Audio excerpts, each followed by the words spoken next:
History यानी सामाजिक विज्ञान और कक्षा 9 का ही हमारा टॉपिक होने वाला है।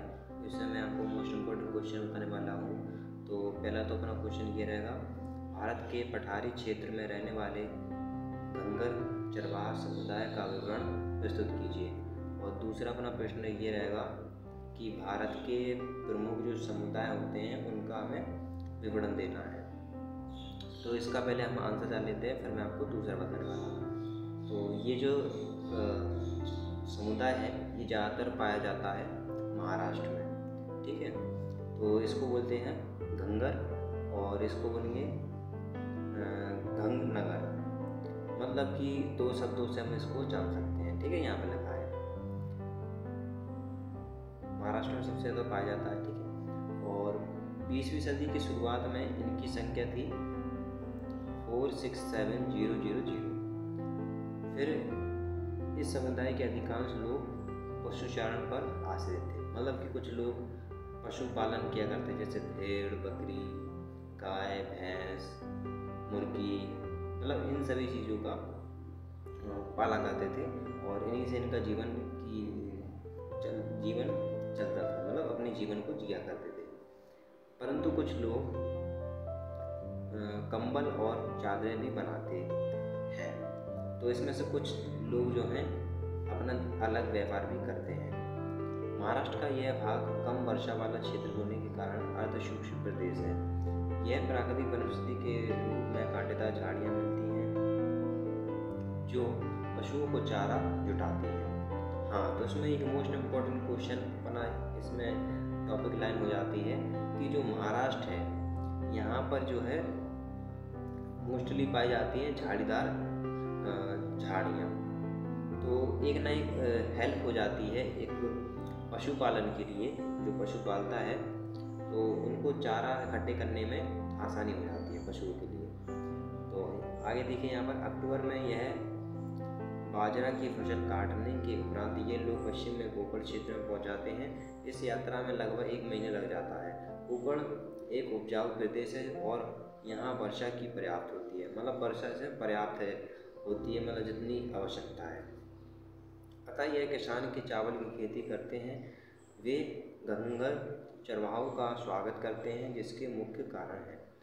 अब वो स्वागत क्यों करते हैं उनका भी एक कारण है, देखिए क्या है। जिस समय घंगर किसान कोकण पहुंचते थे उस समय तक खरीफ यानी खरीफ फसल में आ जाता है चावल वगैरह। चावल की जो फसल है वो कट चुकी होती है। अब किसानों को अपने खेत रबी फसल के लिए तैयार करने होते हैं। रबी फसल यानी गेहूँ, और उनके खेतों में धान में ठूंठे अभी मिट्टी में फंसे होते थे। जो घंगर के जो पशु हुआ करते थे वो किसानों की हेल्प कर दिया करते थे, यानी मदद किया करते थे। कैसे? उनके खेतों को साफ करने में, और साफ करने में ऐसे करते थे उनके जो फसल में जो छुट्टे रह जाते थे, छुट्टू या जो टूटे वगैरह होते उन चीज़ों को वह खा जाया करते थे। और यहाँ पर देखिए आगे, घंघरों के पशुओं का गोबर तथा मलमूत्र मिट्टी में मिल जाता था, अतः मिट्टी फिर से उर्वरता प्राप्त कर लेती थी, मतलब उपजाऊ टाइप की बन जाती थी।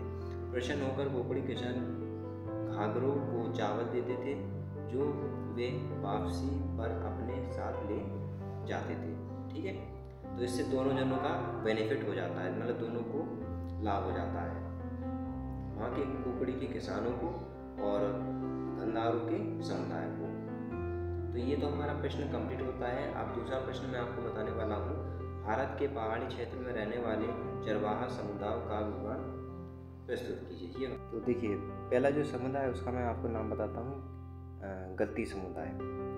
ये जो समुदाय है हिमाचल प्रदेश के में रहते थे सबसे ज़्यादा। और ये जो बकरल जो समुदाय के लोग होते थे अप्रैल और सितंबर के महीने में ऋतु परिवर्तन के साथ अपना निवास स्थान परिवर्तित करते थे। बकरवाल, मतलब ये भी एक समुदाय है, इसके बारे में मैं आपको आगे बताऊंगा। तो ये क्या करते थे, मौसम के हिसाब से अपना जो है बदल लेते थे स्थान।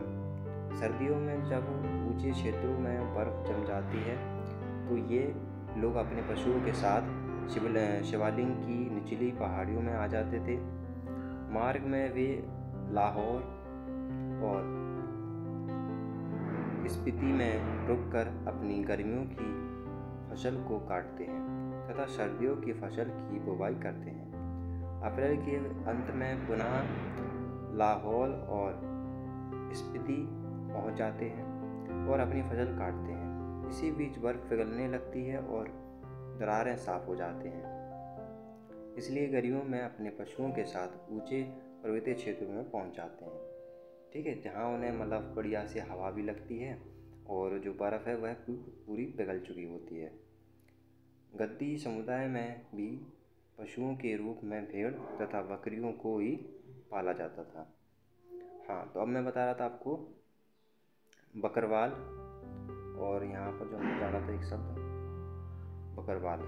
ठीक है, तो ये जो समुदाय है इसके बारे में जानते हैं आप, बकरवाल समुदाय। ठीक, गुज्जर बकरवाल समुदाय। इन लोगों ने 19वीं सदी में जम्मू कश्मीर में बसना आरंभ किया।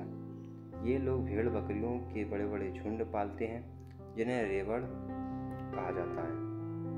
बकरवाल लोग अपने पशुओं के साथ मौसमी स्थानांतरण करते हैं, मतलब ये भी अपना जो स्थान बदलते हैं मौसम के अनुसार। सर्दियों से ढक जाते हैं, इसलिए इनके पशुओं के लिए चारे का अभाव होने लगता है। जबकि हिमाचल के दक्षिण में स्थित शिवालिक पहाड़ियों में बर्फ न होने के कारण उनके पशुओं की पर्याप्त मात्रा में चारा उपलब्ध हो जाता है। सर्दियाँ समाप्त होने के साथ ही अप्रैल माह में यह समुदाय अपने काफिलों को लेकर उत्तर की ओर चलना शुरू कर देते हैं। पंजाब की दरारों को पार करके जब ये समुदाय कश्मीर की घाटी में पहुँचते हैं तब तक गर्मी के कारण बर्फ पिघल चुकी होती है और फिर इनको घास भी प्राप्त होने लगती है।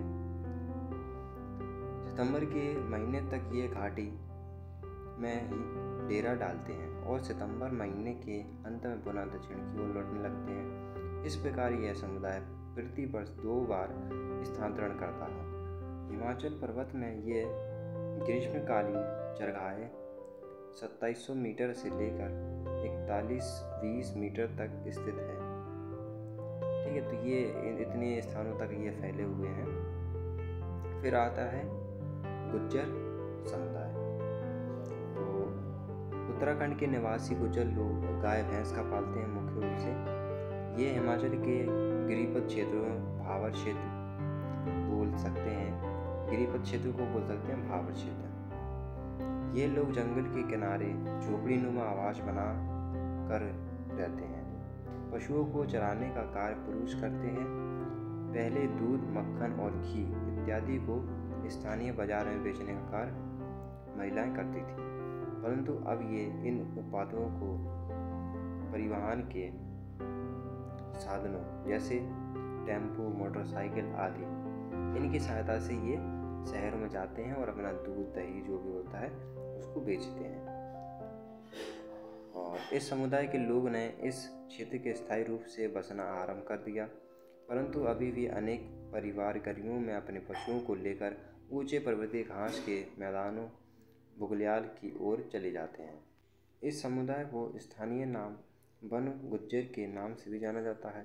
अब इस समुदाय में पशुचारण के साथ साथ स्थायी रूप से कृषि करना भी आरंभ कर दिया। हिमाचल के अन्य प्रमुख चरवाहा समुदाय भूटिया, शेरपा तथा किन्नौरी हैं। मतलब ये भी एक चरवाहा का समुदाय हो जाता है। तो मुख्य रूप से जो समुदाय हैं वो यही हैं, और ये जो समुदाय हैं ज़्यादातर पहाड़ों में पाए जाते हैं। तो अगर क्वेश्चन आ जाए कि भारत में मुख्य चरवाहा समुदाय के बारे में विवरण दीजिए, तो आप हेडिंग डाल के ये समुदाय के बारे में विवरण दे देंगे।